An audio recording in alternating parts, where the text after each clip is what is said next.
a few of my classmates got a company. It's easily $1 billion company now. And I was talking to one of the guys because when you're working on a company like this, you are stuck 24/7, basically tied to your desk, extreme working hours. So I was like, so what are you doing now? And he goes, oh, I left to start another company. And I don't understand it. I don't understand why, like for me, startups were not the point of the startup. The startup was to get you financial freedom or to get you the freedom to do what you want to do. You have dreams about one day doing some big project that you haven't started on yet. You're never going to do that project. So go out and start today, or it's never going to happen. I'm just telling you that right now. It's never going to happen if you aren't in some small way working on it right now. And this is with jump out of the plane, pull out the parachute. No, you are the only person who can decide that. And I think that's important for everything when it comes to getting a partner, when it comes to having a kid. You have to just throw yourself out of the plane. There's never going to be a time where you really feel ready. Would you like to know more? Oh, all right, Simone, it is wonderful to be chatting with you again today. Today, we are going to reflect on my 10-year Stanford GSB reunion. Yes. For people who don't know, that's the Stanford MBA program. It's generally, I think, about the hardest program to get into in the world. Harder than Harvard, right? We went viral for one thing or another on Reddit once, and some people were like, oh, he misleads people in the way he talks. That makes it sound like he got a neuroscience PhD at Stanford, but he only got an MBA. And I'm here fuming because it is much harder to get into the MBA program than the neuroscience PhD program. I am like, what? Anyway, because I could have done that. I actually had applied to both of them, but I withdrew my application when I got into the MBA program because I was like, what's the point? You get into the MBA program and you can basically write your own check in life if you get into a Stanford or Harvard MBA. But what I want to talk about in this podcast is a few things. One, the utility of an MBA in today's market economy, because I've seen some heavily overlapped YouTuber to us with like MBAs don't matter anymore. And I was like, you don't know what you're talking about? Like, I am fairly against the university system, but he's just unaware of the opportunities. The doors it opens, the network, it's insane. Like, basically, when you were there, the most prestigious companies out there just lined up. Yeah, I had try to hire you. My teachers included Eric Schmidt and Condoleezza Rice and the people that could bring in for your classes. Like Chamath would come in and like yell at everyone in our class, and these are small classes too. When Evan Spiegel came in and swore a lot in front of your class. Yeah. And so I want to be clear that, and people are like, oh, you get high profile people that don't know what really the classes don't matter. It's the alumni network anywhere afterwards. So I guess I can start with this. When you cold email people, especially like right around graduation or for the first few years after graduation, and you include that in your subject line, you get like a 50-60% response rate, actually, especially from high profile people, because they're often looking for vetted, hungry young people that they can put into positions as sort of gophers. Because what you begin to realize is that from the perspective of many of the quote unquote elite in our society, what there is a shortage of is competent, self-motivated young people who don't just dismiss them or arrogant or working on their own projects or something like that. And to an extent, they're right. If you're in our current economy and you are competent and ambitious, it's a big question as to why you aren't just starting your own company. No, seriously, like why aren't you? So this helps vet for them that sliver of competent and ambitious people who aren't just immediately doing their own thing, which is high utility for groups like that. Also for venture capitalists, it makes it much easier to raise money, et cetera. You're basically putting a modifier on everything. Now, this is not true for all MBA programs. This is basically only true for Harvard and Stanford, and to a lesser extent, Wharton. And then after Wharton, MBA is just not worth it, because the MBA program isn't like an undergrad where it like declines in quality on a linear basis. It's like a logarithmic slope down. And the reason is because you're sacrificing 2 years of your career that you could be using to put yourself into a higher position. Basically, with our kids, you're going to tell them, unless you get into Harvard or Stanford, maybe Wharton, probably not. Don't bother, right? Don't bother. Yeah, that's what I'd say. But by the time our kids are going to university, it's going to be a completely different market tell them not to dynamic go to at that university, point. probably. Yeah. Yeah, because it's okay. You sacrifice 2 of your career years for this, so you better be getting an actual big boost, which is what causes this logarithmic scale in MBA program quality. But Yeah. anyway, the reunion, because this was really interesting, because I got a chance to compare myself 10 to years how in. other people were doing, and it highlighted to me how unimpressive people who are objectively more successful than me are to me these days, and the catastrophically poor life choices that people even in positions of economic privilege end up making. And it's worth highlighting this. So I can go over like a few anecdotes that really got to me. A few of my classmates got a company. It's easily $1 billion company now. This was started by 4 or 5 of my classmates. And they've all moved on from it at this point, but they started it. So they've made enormous amounts of money. And I was talking to one of the guys, because when you're working on a company like this, you are stuck 24/7, basically tied to your desk, extreme working hours. The team, they worked really hard to make this happen. And it was an incredibly boring logistics based company on like the way that code travels between various like high performance apps. And this was after a ton of pivots, not just from this first company, but from other companies they started Oh, they before worked this. so hard. Yeah, this is the first company they started was actually about dog monitoring. And then It another was one was about photo books. I mean, they were relentless. They'd done everything. So I'm going to describe the 2 bad idea companies that they started first. The first was not necessarily bad ideas, but it just gives you an idea of how entrepreneurialism works. They started a company that was for monitoring people's dogs, for like really obsessed dog moms that were like a baby monitor for your dogs that would monitor their health. I could see that doing well. They just didn't get any market traction. Then the next was like automatically printing out your Facebook pictures as photo books for elderly relatives. Not a terrible idea. Didn't catch off. We Oh, we actually have even one of ordered those. one. We liked the one that we like. I Yeah, think it we was a still high have the one that we quality got. product, and it didn't cost that much. You could do it for $50. But then the final one that they went into was for deep linking code between apps. For I don't exactly understand it, but if I was going to try to explain it, it was like so that Facebook could like deep link contact to another system without using a normal type of URL deep link. I don't understand it. And anyway, so I was talking with the guys who founded it, and he was like, "Yeah." So and I was like, "So what are you doing now?" And he goes, "Oh, I left to start another company." And I was like, "What does it do?" And it was something equally boring, like not world changing. I can understand dedicating yourself to a company if you're like trying to change the world or something like that, or if you have full control this time. But no, he raised money from VCs again. He is yet a slave to the entire cycle again. It's like you sell all, and he was still living in like Palo Alto, right? Not dating, not going out. And I don't understand it. I don't understand why, like for me, startups were not the point of the startup. The startup was to get you financial freedom or to get you the freedom to do what you want to do. And this was actually very similar to a conversation. Just so you know, I didn't actually out anyone with this conversation because 5 people from my class were founders of that company.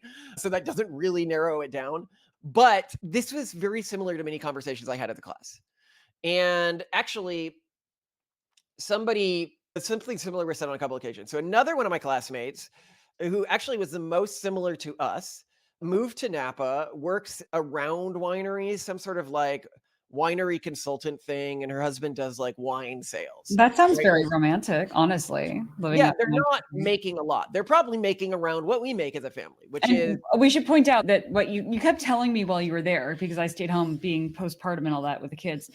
Oh, we're like the least successful in our class. Everyone's more successful than us. And by successful, I ultimately found out you meant in terms of earning. And in terms of the histogram of earnings from Stanford we grads, were you were off off the the like charts 2 low. standard deviations from the mean. Yeah, so you The basically average you're impoverished among class GSB member of my grads. class, I think, is earning somewhere $500,000 a year now. Can you Or imagine? That's so much. within 1 standard deviation in the top range was well over 1,000,000 a year per individual.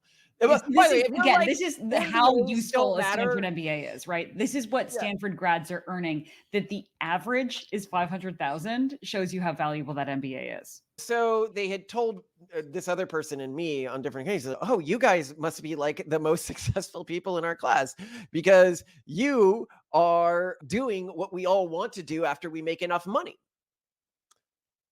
And this is where I was like, "Wait a second.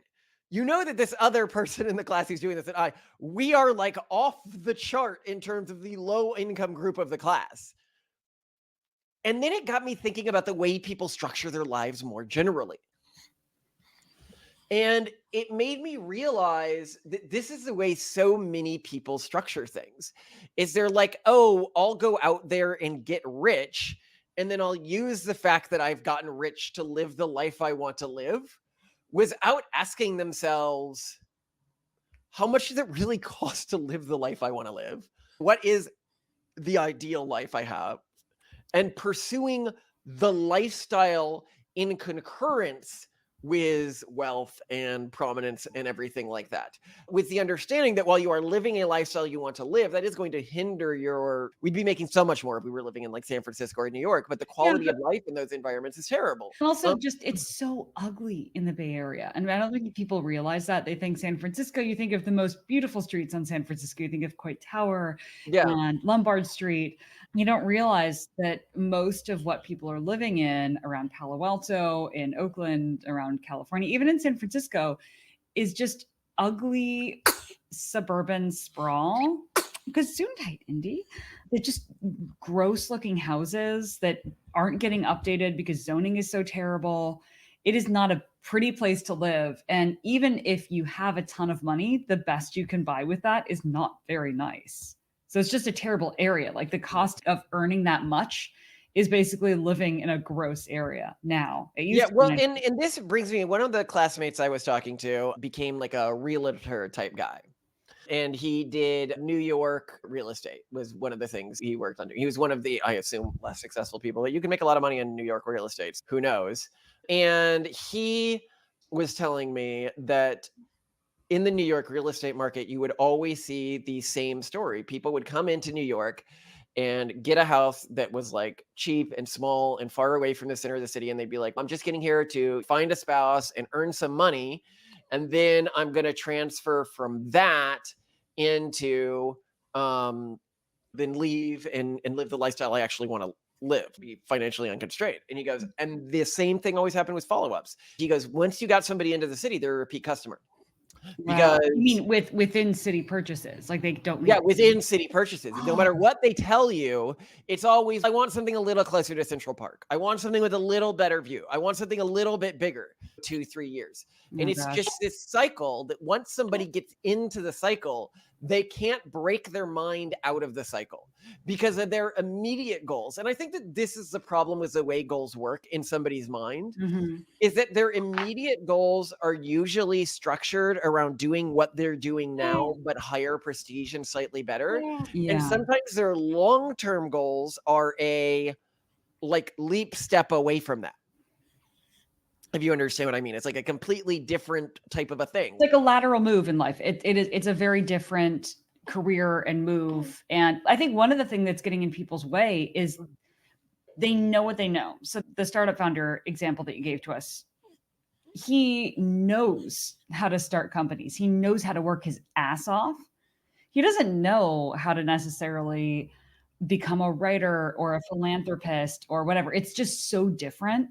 And I think there's also this big fear of potentially failing, especially once you've been so successful. I think a lot of the people who get into one of the most prestigious schools in the world, like Harvard or Stanford, and then they graduate and then they continue to succeed, the cost of then trying something new and failing, I think, becomes higher. So this is along the same lines of how they say you should never tell a kid, oh, you're so smart. Oh, you're so smart, because then they're going to stop taking risks because it risks them losing their identity of being the smart one. Instead, you have to be like, oh, you're so hardworking. Oh, you're so creative. Oh, you're so whatever, because that encourages them to take risks and try different things. And I think because these people are so successful, they are trapped in their gold-plated chains. They're trapped by their success, and the cliff that they could fall off becomes higher and higher. And so they don't really want to make these crazy lateral changes, even if they like have nothing to lose because they've already made it, because they've also built this life around prestige and success. That, but I think it's more than that. And I think that this message is actually transferable outside of the Stanford circle. I Mhm. think the Stanford like MBA circle just shows the comical extremes this can take in somebody's life. And I think sometimes you need to see the comical extremes to understand personally oh, what am I doing? Because we've actually seen this in our fans where we talk to our fans and I go, why aren't you looking for a spouse right now? And they go, I'll look for my spouse once X milestone has been reached. And then I can achieve higher quality spouses. And I'm like, I literally in my entire life, I don't know a single person who has taken that approach and ended up married. Not in a happy relationship, married at all. When I was talking to the startup guy and I was like, okay, so are you going to go look for a spouse or are you doing that? And it's, oh, when I'm done with this next startup.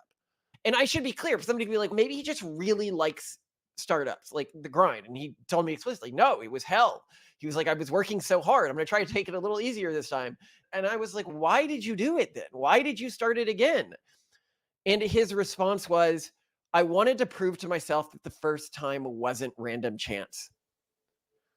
And I think that I totally get that. There's like this honor in that, right? Okay, you ended up one of the most successful people of anyone you've ever met, and now you want to prove to yourself that it wasn't just a fluke, which is okay.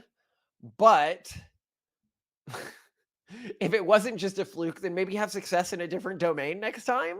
But also, it precludes, and this is where, like, the Pragmatist Guide to Life, our first book, I consider it to be such a rudimentary book when I'm recommending it to people. I'm almost embarrassed, but because I'm like, this is something that most people should be thinking through while they're in high school, yet they don't. And essentially, what it prompts you to do as an individual, and it's got an audiobook that comes for free with like a 99 cents ebook. So, like, you can get it. It's very easy to get. But if you want it on Audible, you can get it there. It's just we can't keep the price that low on Audible. So, anyway, Pragmatist Guide to Life. It's a book around determining what has value to you and then living a life in dedication to that. And we try not to steer people towards any specific answers. On our show, we have a strong bias against specific answers, like utilitarianism or hedonism. In the guide, we don't. Like, utilitarians will read the book and they'll be like, oh, you were trying to push everyone to be a utilitarian. And I'm like, actually, we have a pretty strong stance against utilitarianism. But it's useful because then once you adopt a framework like that, whether it's a utilitarian ethical set or like us, like trying to expand human potentiality, then you can be like, okay, now that I have achieved X, if I am doing Y next in life, how do I leverage sort of the inventory of skills and advantages and resources I have to most accurately and efficaciously have my moral system enacted upon reality? Mm. And that can be like a religious system, for example. That can be there's all sorts of questions here, but I don't think for anyone, especially if it wasn't making you happy, going back to start another startup is the right answer. Mhm. That is more just like you're on rails and your availability heuristics around the types of things you could do or attempt to do better is anchored to the last thing you were doing. And I think that this really comes to the New York housing market. You may in your mind be like, one day I'd like to live in the mountains by a stream, but when you're thinking, what can I do next? Your next promotion is like marginally an easier thing to achieve and think about. Or Oh, yeah. the house that's slightly closer to Times Square is slightly easier to, or not, sorry, Central Park. Nobody in New York wants to be near Times Square. Sorry about that. And to just elevate how attainable our life is. We live in a house that a lot of people would think of is quite large. It is 1700s, beautiful, old, all brick. We are surrounded by a state park and then a national park that surrounds the state park. Thousands of miles of walking pathways and a river right in front of our house and a creek next to our house. And we got this for like around $500,000, 500K for this in the house next door.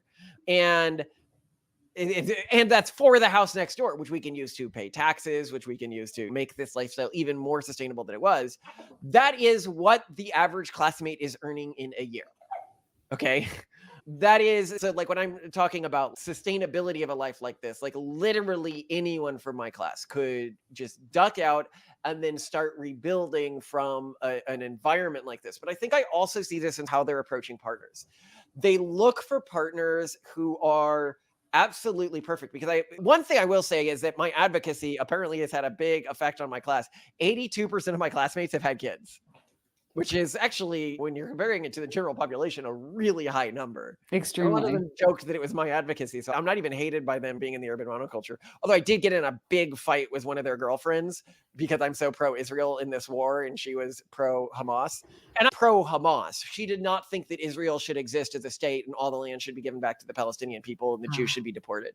Given back. I obviously got in a bit of a fight there. And I could tell that it's one of the things where so this is a system where I guess they should have been more biased against me, but they weren't because they know me, or they're like, oh, this is the type of weird thing Malka would do. You would I think always say things that were controversial.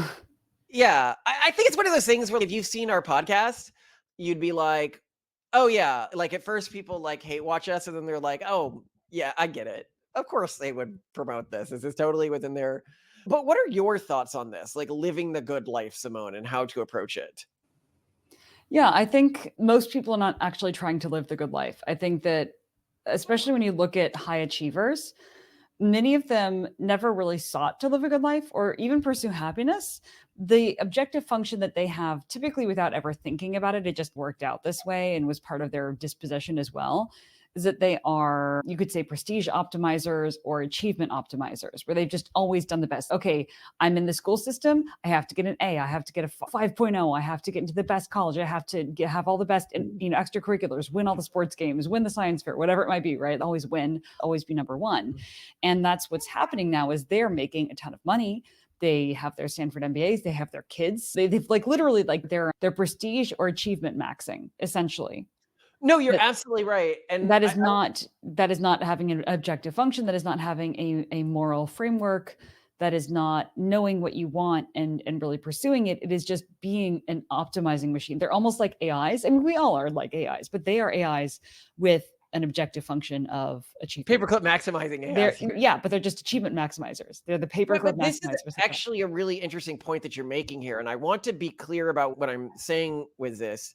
Is that they like when I'm like I am less impressed. Like we have the people who we give our apartment next door to who are helping get on their feet and start a company, and they've recently come out of the prison system, which by the way they're okay with us saying because they said it on the pitches, so I know they're okay with us saying that now. And people would be like, I genuinely, when I hear their story, I have more respect for them than many of our classmates. And people would be like, why is that? And it's because I judge a person by their future and not by their past. And when they are thinking about their future, they have a cohesive plan of how they're going to build a good family and a good life that is realistic, and they are ambitiously trying to do it. And that makes me proud for what they're attempting, right? So but with this other group, and this is with classmates and stuff like this, when I'm like, I don't like respect what they're doing, it's not a difference in value systems. And I need to be very clear here. As people know from this podcast, I'm actually pretty open to many different value systems, and I will rank them, but I'm open to many different value systems. It is that they do not have a value system. There is no value system that just says, like, that's logically consistent, that just says more money better. And here I'll play a clip from an old video game where a guy goes, "Bury me with my money." Bury me with my money. Where it's when you die and you're on your deathbed and you're reflecting on your life from all of the various things you could have valued, whether it was charity or religion or family or even personal hedonism. Like I can respect at a higher level than I can respect this sort of like mindless prestige optimization, people who optimize their lives entirely around hedonism. Because at least they have some like logically consistent value system they're optimizing around. Whereas so many people, I think even the people who are society sorting as like the best of the best per generation, which, okay, I'm not saying that Stanford is perfect to it accepts, but it's certainly accepting the top fraction of a percent of the population in terms of like just definitionally in terms of various measurable tests and looking at where they gotten in their first few years of their career, that within that population, being able to think outside of, I just want more prestige is actually, it seemed pretty uncommon to me. Like maybe only 50% of the class was doing that. And I think it shows when people are like, why do you look at so much of society's like actions as just mass action, right? Like I don't really ascribe that much to malevolent individual players behind the scenes. And I ascribe a lot to just sort of social pressures that lead to evolved cultural subsets, which lead to a sort of broader societal action. And I think it's because you don't realize how much of the society's quote unquote elite, i.e. the people in the positions to change things, to move things, to deploy capital, are really just operating on autopilot to an extent. And here I should note when people are like, what makes you so happy about yourself if you have so little money? I look at what I do have. I have financial stability for now and into the foreseeable future, which I established before putting on a podcast and everything like that. And this is financial stability that I can't be fired from. So I can't be canceled easily or anything like that, which was also really important to me, that I would never require, because there's two bad ways that this can go. Either you're afraid of saying something that gets you canceled, right? Which leads to a form of audience capture, or you always are pandering to your audience because you've been canceled and now you've got to appeal to a specific kind of audience. And that's another type of audience capture, which is limiting my personal freedom, which I didn't want to have. Mhm. I am living a life where through the building of the school, through the building of this sort of content, I feel I am doing a thing of value for the world. So every day I feel like I'm living a life of value through writing the books, through the media appearances, through our prenatalist advocacy.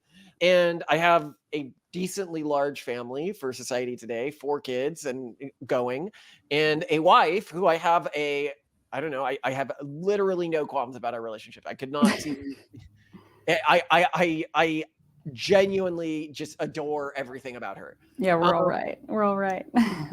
And all of this is on an upwards trajectory. It's like, why would I want money for anything other? If I had more money, I would only want it for more advocacy. Like, we already donate like about 50% of what we earn to charity when we can. Like, Yeah.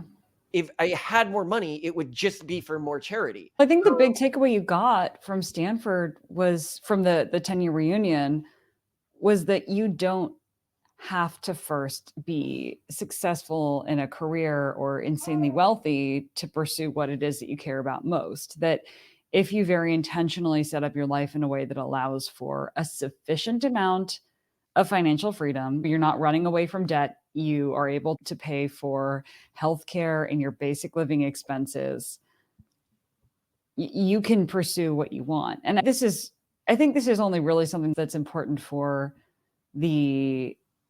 those who are lucky enough to be a little bit wealthier. This is a problem of wealthy people and not of your typical person, because the typical person is like totally just going for that. But I'm not sure. What do you think? Here isn't a problem of wealthy people, and this is a very important takeaway, is it was the way that many of my classmates who were still single were relating to finding a partner. Mm. Never, ever say, I will find a partner when X. Mm-hmm. You will never find a partner if that's what you are doing. And this is especially true for men. It just does not work that way. You want the type of partner who can see the potential in you and is excited to bring that potential out. If you are looking for partners and somebody can't see potential in you, but they would marry you if you had already achieved objective success, that relationship will not be a happy relationship. In a big way, the very fact that you are securing a partner before you have your wealth is securing a better partner than you can easily secure or source after you have your wealth.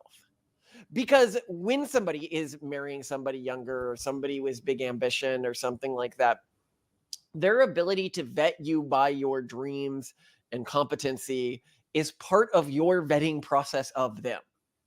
Are they the type of person who is going to make the sacrifices with you to get your family to the place it needs to be? And if they are not, then what you are going to end up with is one of these bimbo hussies who is really marrying you for your money. I would just more broadly, once you become wealthy as a male or female, I think finding a partner who isn't after your money is really difficult. It's just a truism. And yeah, it is a truism. And the types of partners who are after your money are lower quality, often personality wise. And I've seen this. I've seen the people who marry after they got wealthy and the people who marry before they got wealthy.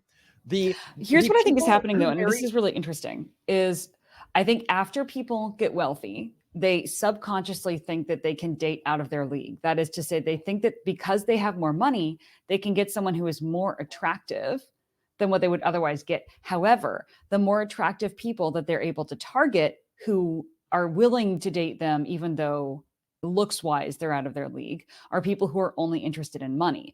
The people who are more attractive than them, but also in their league financially, professionally, or intellectually, would still not be willing to date them, because then at that point, that person is still under their league looks wise. So what you end up getting is someone who's The things that matter, lower quality, but you still have this assumption that, oh, because I'm successful, now I get to marry someone who's more attractive than I am.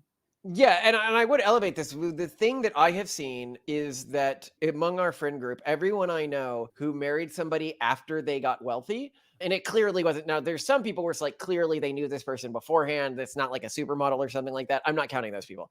I'm talking about the people where this person is clearly more attractive or uniquely young compared to the person they married.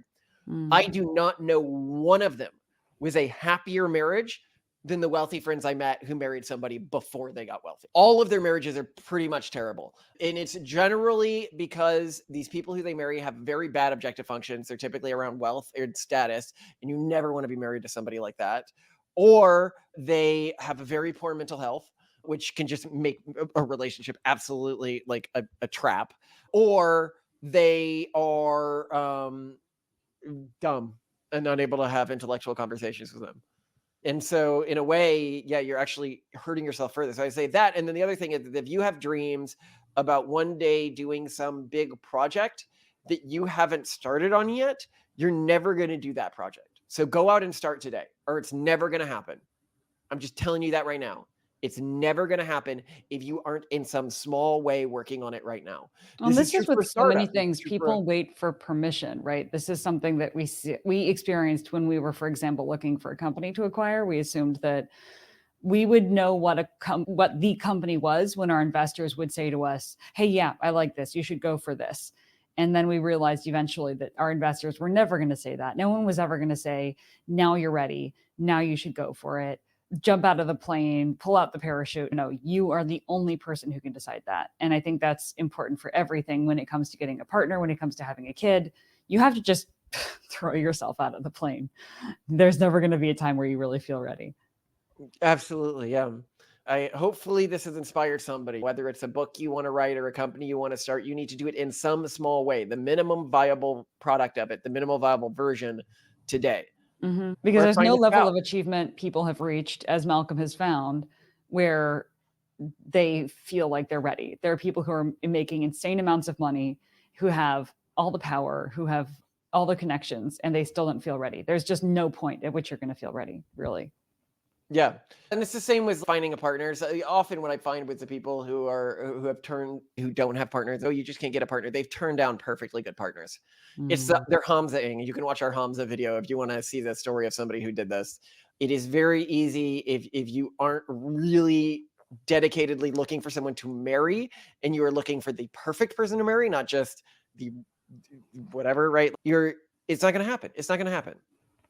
Yeah. I'm Anyway, glad love you to death. I'm glad you went for it. I love you too. Yeah, let's see if I can adjust myself a little. All right. Is that okay? You look stunning. Close is better. No. Stunning, not brave. Stunning, not brave. Stunning, not brave. Stunning, not brave. Oh no. That's the way we ask ourselves if we're looking good to go. Do you look stunning or brave today? Yeah.